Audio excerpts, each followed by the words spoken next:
Welcome back. అక్రమాలపై Hydraa మరోసారి కొరడా జులిపిస్తుంది. రంగారెడ్డి జిల్లా శంషాబాద్లో అక్రమ నిర్మాణాలను హైడ్రా కూల్చివేసింది. శంషాబాద్ మున్సిపాలిటీ పరిధిలోని సంపత్ నగర్, ఉట్పల్లిలో అక్రమ నిర్మాణాలను హైడ్రా అధికారులు కూల్చివేశారు. ఉదయం నుంచి కూల్చివేతలు కొనసాగుతున్నాయి. ప్రభుత్వ భూములు, నాలాలు, చెరువులు, పార్కు స్థలాలు ఆక్రమిస్తే చర్యలు చేపడతామని హైడ్రా అధికారులు హెచ్చరించారు.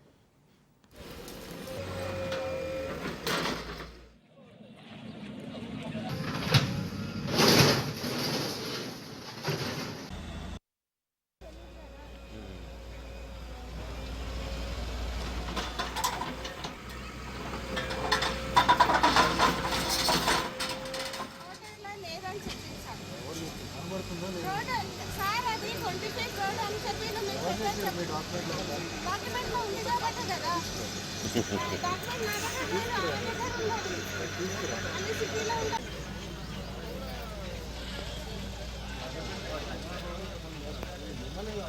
అదే ఇక్కడే ఉంటారు సార్, వాళ్ళు వేరే ఊళ్ళో కూడా ఉండరు. పేరు రచిత, తను ఉప్పుగూడలో ఉంటుంది. అయితే తను 2018లో తీసుకొని ఒక రూమ్ వేసి వాళ్ళ పాపకు పతిస్థితం సరిగ్గా లేదు. వాళ్ళ పాప కోసం తీసుకొని ఉన్నాక ఒక 2-3 నెలల నుంచి ఒక సంవత్సరం అవుతుంది. ఆయన మధ్యలో ఒక అతను ఉన్నాయన టార్చర్ పెట్టుడు, నాది ల్యాండ్ అనేసి అంటే మళ్ళీ ఒకసారి వచ్చేసి నాకు సగం ఇచ్చేసేయండి, సగం మీరు ఉంచేసుకోండి, అది కుదరదు అని చెప్పినాక కూడా మళ్ళీ వాళ్ళు కూర్చొని మాట్లాడి అది చెప్పకుండా మళ్ళీ సడన్గా ఇలా పెట్టేసింది. ఇప్పుడు మేము ఎవరినైనా అడగాలి, తనేమో సిటీలో ఉంది, ఆమె రావాలి కదా. ఇప్పుడు ఆమె వచ్చేదాకా మేము మధ్య నుండి చూపించినందుకు మాకు అంటున్నారు వాళ్ళు. డోర్ నెంబర్ దాని పైన రాస్తుంది నుంచి పంచాయతీ నుంచి తీసుకొచ్చేసండి. వాళ్ళు ట్యాక్స్ కడుతుంది, కరెంటు బిల్లు కడుతుంది. ఆమె ప్రతి ఒక్కటి కట్టినాక ఎలా వచ్చి అడుగుతారు? అప్పుడు వాళ్ళకి నేను ఏమని అడగాలో అర్థం అవ్వట్లేదు. మా అక్క వస్తేనేమో తను అడుగుతుంది. ఇప్పుడు సిటీలో పండుగ ఆయన పేరు నాకు గుర్తులేదు.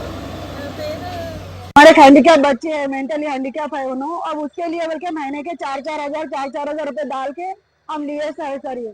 अब उसको अन्यल नहीं हुए जैसा देख लो, देखो नहीं दिए सर, कुछ भी नहीं दिया। हम आए थे लेकिन पूरा ऐसा करके चले गए। देखो सर, इन्हें नाइट ड्यूटी करके ऐसा पूरे लोग मिलकर हमारे को धोखा करे। देखो सर, इतने दिन तो हमारे को कुछ भी नहीं इन्फॉर्मेशन नहीं है, मालूम है। जो जागा वाला फ्लैट वाला है ना, कृपा करो बोल के, उन्होंने भी हमारे को एक बार भी ऐसा कॉन्टेक्ट में भी नहीं है, मालूम।